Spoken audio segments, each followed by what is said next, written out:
Did you know many LGBTQ plus Jamaicans struggle daily just to cover basic needs?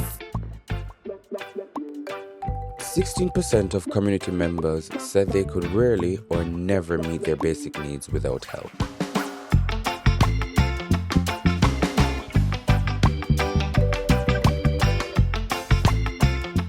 This shows the importance of strong support networks and why community care matters more than ever.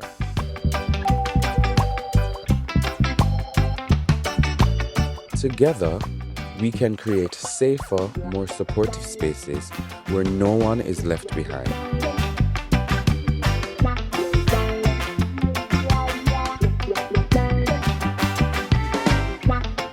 Let's work together to support PATH, or social protection schemes that include LGBTQ plus Jamaicans.